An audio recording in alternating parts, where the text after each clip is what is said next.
हाय दोस्तों, स्वागत है आपका अपने यूट्यूब चैनल पर। दोस्तों, हम देख रहे हैं कि बायोकेमिस्ट्री लाइफ साइंस के पीवाईक्यूज जो कि 2000 और 2024 में जितने भी पूछे हैं, हम उनके वन लाइनर के टाइप में क्वेश्चन पीवाईक्यूज देख रहे हैं। हम इसमें सिर्फ क्वेश्चन और उसके आंसर देख रहे हैं। ओके, जिससे कि आपका टाइम बच जाएगा। इससे पहले मैंने इस यूनिट नंबर सेकंड के 3 वीडियोस कंप्लीट कर दिए छोटे छोटे पार्ट्स में। आज है पार्ट नंबर 4। तो चलिए स्टार्ट करते हैं। GATE life science biochemistry unit number second, enzyme kinetics, metabolism and photosynthesis. Let's start. Which one of the following statement is true when a cell is kept in a hypotonic solution? मतलब ऐसे नीचे दिए गए ऐसा कौन सा option है जो कि सही है इन द बेसिस ऑफ, मतलब कि हम सेल को अगर हाइपोटोनिक सॉल्यूशन में रखते हैं तो क्या होगा। उसका आंसर है size of the cell increases. Okay, अगर हम सेल को हाइपोटोनिक सॉल्यूशन में रखते हैं तो हमारे साइज का सेल इंक्रीज हो जाता है। Next, in order n for a given substrate concentration in an enzyme catalysis reaction, following Michaelis-Menten kinetics is. उसका सही आंसर है n is greater than or equal to 0 or less than equal to 1. Okay, n. The terminal electron acceptor during mitochondrial respiration is. The terminal electron acceptor during mitochondrial respiration is कौन से रहते हैं? Oxygen O2 रहते हैं। Next, during the biosynthesis of urea in the urea cycle, during the biosynthesis of urea in the urea cycle, the two nitrogen atoms are derived from. मतलब nitrogen urea cycle में दो nitrogen derive होते हैं। ओ कहाँ से derive होते हैं? ओ होते हैं हमारे derive free ammonium group and aspartate. Okay, एक अमीनो ग्रुप डिराइव होता है फ्री अमोनियम ग्रुप जो होता है उससे, एंड दूसरा हमारा डिराइव होता है नाइट्रोजन एस्पार्टेट ग्रुप से। Okay, next, an enzyme has two binding sites for an inhibitor molecule. An enzyme has two binding sites for an inhibitor molecule. When the inhibitor binds to the first site, the dissociation constant of the inhibitor for the second site increases, leading to negative cooperativity. The Hill coefficient for such a inhibitor is less than 1. Okay, मतलब दो binding site है but हमारा molecule सिर्फ एक ही site पर attack हुआ है। Other side पर क्या होगा? कोएफिशिएंट निर्माण होगा, dissociation constant. Okay, so increase होता है अदर साइड का, तो उसमें से हमारा हिल हिल कोएफिशिएंट क्या कहता है? Hill coefficient for such inhibitor is less than one से हमारा ये रहता है। Next question, the following figure shows the plot of reaction rate versus substrate. मतलब रिएक्शन रेट वर्सेस सबस्ट्रेट दिया है। In the presence of and absence of an inhibitor match the possible reaction types of the plots. मतलब नीचे कुछ plots दिए हैं, उनमें से हमें बताना है कि कौन सा प्लॉट है। Rate of reaction and substrate दिया है। ओके, सबस्ट्रेट आपको एक्स लाइन पर दिख रहा होगा और वाई लाइन पर रेट ऑफ रिएक्शन है। हमारा सबसे पहले क्वेश्चन है पी थर्ड नंबर। मतलब जो हमारा कॉम्पिटिटिव इनिबिशन है वो जो थर्ड नंबर के डायग्राम दिख रही है वो आपको कॉम्पिटिटर इनिबिटर है। Next, substrate inhibition Q second number, जो सेकेंड नंबर की है वो सबस्ट्रेट कॉम्पिटिशन दिख रहा है। नेक्स्ट, मिचेलिस मेंटन जो कि फर्स्ट नंबर के डायग्राम है वो मिचेलिस मेंटन इक्वेशन शो कर रहा है। और नॉन कॉम्पिटिटिव इनिबिटर जो हमारे लास्ट डायग्राम है वो हमारी नॉन कॉम्पिटिटिव इनिबिटर के डायग्राम है। Next, arrange the following increase in order of amount of ATP generated by metabolism of one molecule of the following compounds. Okay, मतलब हमें arrangement करनी है मेटाबॉलिज्म की। कौन सा पहले होगा कौन सा लास्ट में? पहले पढ़ लेता हूँ मैं। Anaerobic catabolism of starch with 300 glucose units, aerobic catabolism of glucose, aerobic catabolism of acetate and aerobic catabolism of palmitate. मतलब सबसे पहले और हमारे एरोबिक के है और लास्ट में क्या है? अनएरोबिक। हमारे आंसर में आपको डायरेक्टली मैं बताता हूँ, जो अनएरोबिक है वो लास्ट में होगा मेटाबॉलिज्म उसका। ओके, और जो और एरोबिक होंगे वो पहले होंगे। हमारा ऑप्शन नंबर डी देखिए, उसमें क्या है? ए नंबर जो फर्स्ट नंबर है वो लास्ट में है। हमारा आंसर ऑप्शन नंबर ए और ऑप्शन नंबर डी होगा, और ऑप्शन बी और सी एलिमिनेट हो जाएंगे। अनएरोबिक लास्ट में होगा, बट एरोबिक में भी तीन है, ग्लूकोज है, एसिटेट है और पाल्मिटेट है। सबसे पहले ग्लूकोज होगा या एसिटेट होगा? हमारा ऑप्शन है सबसे पहले एसिटेट होगा। इसकी स्टेज क्या आएगी friends? Aerobic catabolism of acetate first, aerobic catabolism of glucose, aerobic catabolism of palmitate, and anaerobic catabolism of starch with 300 glucose units. So ये हो गई उसकी arrangements. Next, match the following enzymes with their regulatory mechanism. Enzyme दिए हैं और उनके mechanism बताने हैं. Phosphofructokinase, glycogen synthase, beta galactosidase and lactate dehydrogenase. So हमारा ऑप्शन नंबर है फॉस्फोफ्रुक्टोकाइनेज. उसका आंसर क्या होगा? उसके एक्शन क्या है, मैकेनिज्म कहाँ से होता है? वो एलोस्टेरिक इंटरेक्शन करता है फॉस्फोफ्रुक्टोकाइनेज. नेक्स्ट, ग्लाइकोजन सिंथेस वो कोवैलेंट मॉडिफिकेशन करता है. ऑप्शन नंबर 4 वो वाला लास्ट के स्लाइड में दिखाऊंगा मैं आपको. नेक्स्ट, बीटा गैलेक्टोसिडेज वो का क्या करता है? Control of enzyme synthesis. Option number 2 for beta galactosidase. And जो लैक्टेट डिहाइड्रोजिनेज है वो क्या करता है? प्रोडक्ट इनिबिशन करता है. ओके, फिर से देखिए. Phosphofructokinase allosteric interaction, glycogen synthase covalent modification, beta galactosidase control of enzyme synthesis and lactate dehydrogenase product inhibition. Okay, ये हो गए हमारे कुछ enzyme and there mechanism of action. Next question friends, ये यहाँ पर आंसर है उसके कोवैलेंट मॉडिफिकेशन. नेक्स्ट क्वेश्चन है हमारा, during an enzyme catalyse reaction the equilibrium constant remains unchange. मतलब जब एंजाइम कैटालाइज की रिएक्शन होती है तब हमारा इक्विलिब्रियम कांस्टेंट क्या होता है? अनचेंज होता है. मतलब उसमें कुछ भी चेंजेस नहीं आते, वो अनचेंज है. मतलब कांस्टेंट उसके नाम में देखिए इक्विलिब्रियम कांस्टेंट. जो एंजाइम कैटालाइज रिएक्शन रहती है वहाँ पर हमारा इक्विलिब्रियम कांस्टेंट रिमेन्स अनचेंज. देखिए, during an enzyme catalyse reaction the equilibrium constant remains unchange. GATE 23 का और 2013 का क्वेश्चन है. अभी देखिए 14 का क्वेश्चन क्या है? Which one of the following molecule is an allosteric activator of phosphofructokinase first. Allosteric activator कौन है फॉस्फोफ्रुक्टोकाइनेज का? हमने इससे पहले मैच द पेयर्स में देखा था फॉस्फोफ्रुक्टोकाइनेज की मैकेनिज्म. सो हमने वहाँ पर देखा था एलोस्टेरिक इंटरेक्शन. बट कौन सा होता है हमारे फॉस्फोफ्रुक्टोकाइनेज फर्स्ट में एलोस्टेरिक एक्टिवेटर? जो कि होता है फ्रुक्टोज 2,6 बिसफॉस्फेट. ओके, याद रखिए, fructose 2,6 bisphosphate molecule is an allosteric activator of phosphofructokinase first. GATE 2015.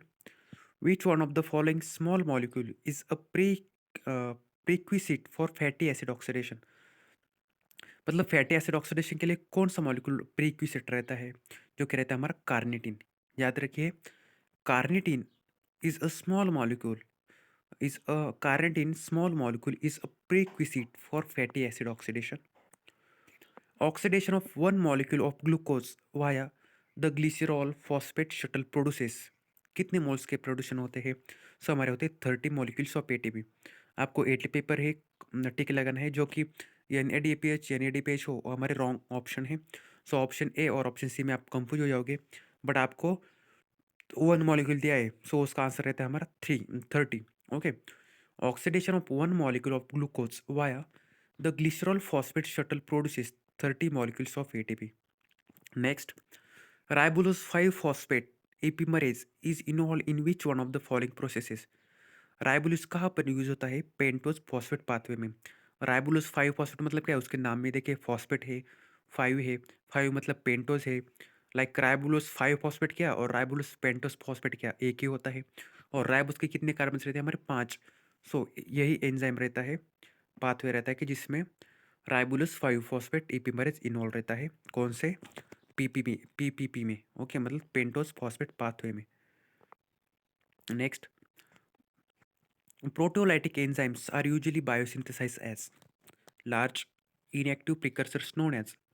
फिर से देखिए, proteolytic enzymes are usually biosynthesized as large inactive precursors known as zymogens.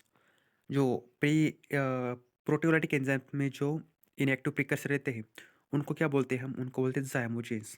Okay, याद रखिए. Next, the formation of carbocation also called an oxynium ion occurs during the reaction catalyzed by lysozyme. Okay, the formation of an carbocation also called an oxonium ion, occurs during the reaction catalyzed by lysozyme. Match the pairs, match the pairs बहुत important है दोस्तों, because एक से ही आपका question बन जाता है। यहाँ पर क्या दिया है, कुछ मैच द पेयर्स करने। विटामिन B1 क्या है हमारा, थायामाइन पायरोफॉस्फेट। विटामिन B1 का ही नाम है क्या, थायामाइन। सो उसके नाम में क्या आएगा, थायामाइन पायरोफॉस्फेट, मतलब वो एंजाइम रहेगा, कुछ ना कुछ प्रोसेस में यूज होगा। Vitamin B1, thiamine pyrophosphate, carboxy peptidase, zinc ion, zinc ion involve होता है कार्बोक्सी पेप्टिडेज में। और विटामिन B1 में क्या, thiamine pyrophosphate, carboxy peptidase, zinc 2+, TCA cycle, एकोनिटेज enzymes present रहते हैं उसमें। एंड रिड्यूसिंग शुगर कौन सी है हमारी, जो कि है lactose. Okay, reducing sugar, non reducing sugar आपको पता है लैक्टोज है, और शुगर सुक्रोज हमारी नॉन रिड्यूसिंग शुगर है, बिकॉज सुक्रोज पर no free aldehyde and ketone group, but lactose में प्रेजेंट रहता है। सो ओके, ये हो गए हमारी match the pairs. Vitamin B1, thiamine pyrophosphate, carboxypeptidase, zinc 2+, TCA cycle, aconitage, and reducing sugar lactose. Next, interconversion of UDP interconversion of UDP glucose and UDP galactose is catalyzed by an epimerase। मतलब glucose और galactose क्या है हमारे, like epimer से। Okay, so epimerase जो enzyme रहता है वही इस रिस्पॉन्सिबल रहता है UDP glucose and UDP galactose के इंटर कन्वर्जन में। कन्वर्जन मतलब क्या, ग्लूकोज से गैलेक्टोज एंड गैलेक्टोज से glucose, so epimerase. Okay, glucose के एपीमरेज क्या है दोस्तों, लाइक उसकी शॉर्ट ट्रिक से gag, like galactose, allose, mannose, like that. Okay, next example है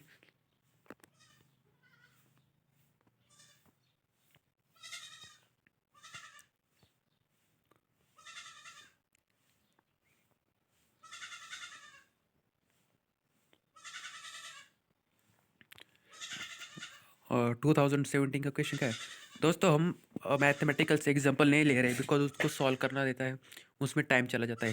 बट हम सिर्फ रिवीजन क्लास कर रहे हैं जो थेरेटिकल से, बिकॉज थेरेटिकल से कभी कभी क्वेश्चन डायरेक्टली फंस सकते हैं एज अ वन लाइनर में। ओके, तो चलिए देखते हैं। Which one of the enzyme is responsible for arsenic toxicity. Arsenic की जो टॉक्सिसिटी होती है उसके लिए कौन सा एंजाइम रिस्पॉन्सिबल रहता है, उसका नाम है pyruvate dehydrogenase. Pyruvate dehydrogenase is responsible for arsenic toxicity. Pyruvate dehydrogenase is responsible for arsenic toxicity. Next, which one is a true for Kelvin cycle? Kelvin cycle की एक स्टेप बताइए, वो सही है या गलत है, सही स्टेप बतानी है हमें। सो उसकी सही स्टेप है, this is a reductive pentose phosphate cycle. Okay, Calvin cycle, this is a reductive pentose phosphate cycle. Glycerol 3 phosphate नहीं होता है इस साइकिल में जनरेट। कार्बन डाइऑक्साइड कंज्यूम होता है इस साइकिल में। Ribose 5 phosphate is a carboxylation substrate in the cycle, नहीं ये गलत है, but it is a reductive pentose phosphate cycle.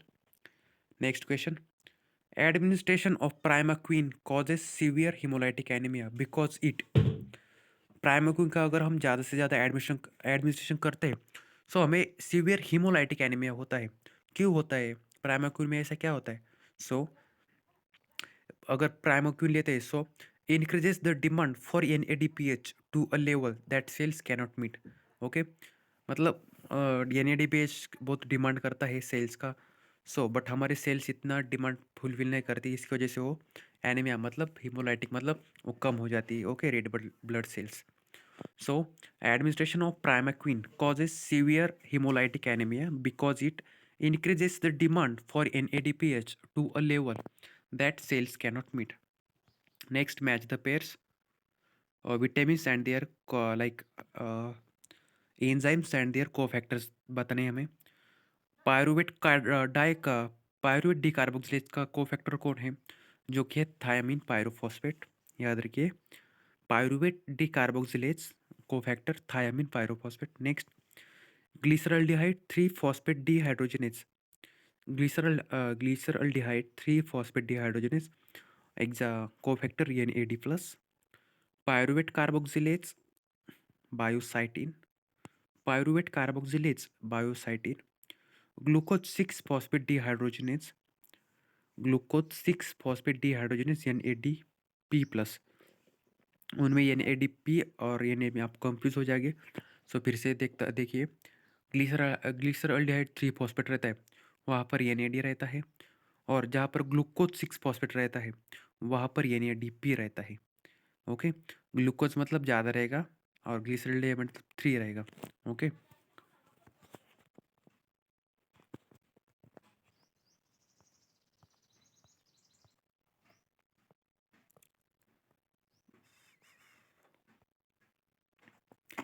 the movement of protons through the F0 F1 ATPase during mitochondrial respiration is required for. The movement of protons through the F0 F1 ATPase during mitochondrial respiration is required for changing the conformation of F0 F1 ATPase to expel the ATP. Okay, याद रखिए, the movement of protons through the F0 F1 ATPase during mitochondrial respiration is required for changing the conformation of F0 F1 ATPase to expel the ATP. Next, which one of the following reaction mechanisms drives the conversion of low energy 3-phosphoglyceraldehyde to high energy 1,3-bis-phosphoglycerate? So, oxidation coupled with anhydride bond formation. The example of substrate level phosphorylation in glycolysis is, phosphorylation होता है हमारे glycolysis में, उसको enzymes रहते हैं, वो क्या है, मतलब क्या होता है वहाँ पर, जो हमारा कन्वर्जन होता है किसका, 1,3-bis-phosphoglycerate to 3-phosphoglycerate. Okay, the example of substrate level phosphorylation in glycolysis is conversion of 1,3-bis-phosphoglycerate to 3-phosphoglycerate. Okay, 135 question हुए दोस्तों, और भी बहुत सारे क्वेश्चन पेंडिंग है. The light harvesting pigment not used by cyanobacteria for photosynthesis is. The light harvesting pigment not used by cyanobacteria for photosynthesis is. तो उसका answer है रोडोप्सिन. रोडोप्सिन नहीं यूज करते हैं light harvesting pigment in cyanobacteria for photosynthesis, but जो बाकी के 3 हैं लाइक फाइकोबिलीन, फाइकोइरेथ्रोबिलीन एंड फाइकोसाइनोबिलीन, मतलब सब बिलीन जो रहते हैं वो साइनोबैक्टीरिया के फोटोसिंथेसिस में यूज करेंगे as a light harvesting pigment. Okay, all bilins. Next, slow IV infusion of ethanol is a therapy to treat methanol poisoning. The underlying chemical reaction is an example of competitive inhibition. Okay, slow IV infusion of ethanol is a therapy to treat methanol poisoning. The underlying chemical reaction is an example of competitive inhibition. The enzyme not involve in oxidation of the molecule shown below, मतलब जो molecule दिया है उसके oxidation के लिए कौन सा enzyme नहीं यूजफुल होता, सो होता है हम नहीं होता वो, जो कि प्रोपियोनिल कोए कार्बोक्सिलेज, और जो बाकी के सब है हमारे लाइक कोए आइसोमेरेज, डिहाइड्रोजनेज, हाइड्रेटेज, वो सब यूज होंगे. ओके, 130 क्वेश्चन हो गए दोस्तों, 138. अभी और 2 क्वेश्चन देखेंगे और बाकी के क्वेश्चन लास्ट पार्ट में देखेंगे, जो कि पार्ट नंबर हमारा 4th होगा. Pernicious anemia is due to blockage of vitamin B12 absorption. ये रिपीटर क्वेश्चन है दोस्तों गेट का, इससे पहले भी पूछा गया है, आपने PYQ में देखे होंगे. अभी इसी वीडियो, इसके पहले पार्ट के वीडियो में मैंने बताया था. Pernicious anemia is due to blockage of vitamin B12 absorption. Which of the following bond is not present, means not present in ATP? Alpha glycosidic bond.